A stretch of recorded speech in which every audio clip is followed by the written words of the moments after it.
කොහොමද ඔයගොල්ලන්ට හැමෝම හොඳින් නේද? මම අද ගේන්න හදන්නේ ටිකක් වෙනස් විදිහේ වීඩියෝ එකක්.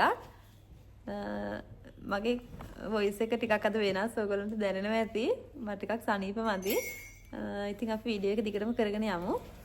මගේ කලින් වීඩියෝ බලනකොට ඔයගොල්ලන්ට ඇහෙන්නේ නැති මම සැරින් සැරේට කිව්වා මගේ කිචන් එකේ පොඩි වෙනසක් කරන්න ඕන කියලා. පොඩියට කියලා පටන් ගත්තට ටිකක් ඒක ලොකු වෙනසක් කරන්න තත්ත්වයට ආවා. මට පුළුවන් වෙලාවල් වලදී මම පොඩි වීඩියෝ ක්ලිප් ටිකක් ගත්තා. බලමු ඉතින් මගේ කිචන් එක කොහොමද ලස්සන උනේ කියලා. මුලින්ම කියන්න ඕන අපි ගත්තේ හදපු ගෙදරක්.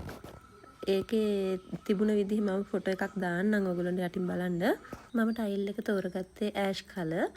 මට ඕනුණා මේ මගේ විදිහට කිචන් එකේ පොඩි වෙනසක් කරන්න. කලින් තිබුණ ලෙජ් එක කඩලා අයින් කරලා හිස් කරගත්තා අපි මුලින්ම. දැන් මේ පේන්නේ ඔයගොල්ලන්ට ඒක. ටයිල් ටික අල්ලගත්තට පස්සේ මම කතා කරා රොෂාන් ඇලුමිනියම් ගෲප් එකට. ඊට පස්සේ ඒගොල්ලොන්ට කතා කරලා මම පැන්ට්‍රිය මට ඕන විදිහ කිව්වා. ඊට පස්සේ ග්‍රැනයිට් එකෙන් අපි ලෙඩ්ජ් එක දාගෙන පැන්ට්‍රි කබඩ් ටික ඇෂ් කලර් එකට ගැලපෙන පාටින් ටයිල් එකට ගැලපෙන පාටින් හදාගන්න මට ඕන වුණා. ඉතින් කියන්න ඕනේ මේ රොෂාන් ගෲප් එකේ කට්ටිය දවස් 2ක් 3ක් වගේ කාලයකින් මට මගේ කිචන් එකේ පැන්ට්‍රි කබඩ් ටික ලස්සන ගහලා දීලා ග්‍රැනයිට් එක දාලා දුන්නා. මම මුළු ගෙදරම කරලා තියෙන්නේ white and ash color mix එකක් තියෙන්නේ.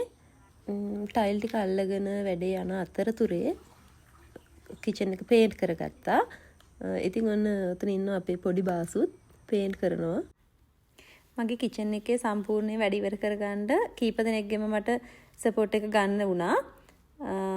පැන්ට්‍රි කරගන්න එක්කෙනයි ග්‍රැනයිට් එකටයි ඊට පස්සේ ටයිල් ටික අල්ලගන්න සින්ක් එකට ඔය හැම දෙයකටම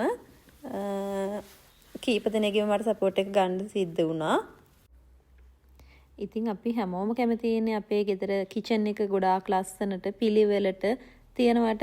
මම කැමති විදිහට මගේ කිචන් එක ලස්සනට හදාගන්න මට හැමදේම කරලා දුන්නේ මගේ හස්බන්ඩ්. මම මේක වෙලාවක් කරගන්නවා. ඉතින් එයාට තෑන්ක් කරන්න. ඉතින් කියන්න ඕන රොෂාන් ඇලුමිනියම් එකෙන් එක දවසක ඇවිල්ලා මෙෂර්මන්ට් අරගෙන ගියා.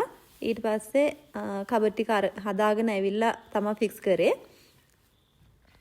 ඉතින් මගේ හිතේ තිබුණ විදිහටම වැඩේ හරියට කරලා දුන්නා රොෂාන් ඇලුමිනියම් එකේ කට්ටිය. ඉතින් දිගටම වීඩියෝ එක බලන්න අපේ කිචන් එකේ ෆයිනල් ලුක් එක කොහොමද කියලා. මේ වෙද්දි කබඩ්ස් ටික ෆික්ස් කරලා ඉවරයි. ඒ වුණාට තාම බල්බ් ටික සෙට් කරලා සින්ක් එක සෙට් කරලා එහෙම ඉවර නෑ.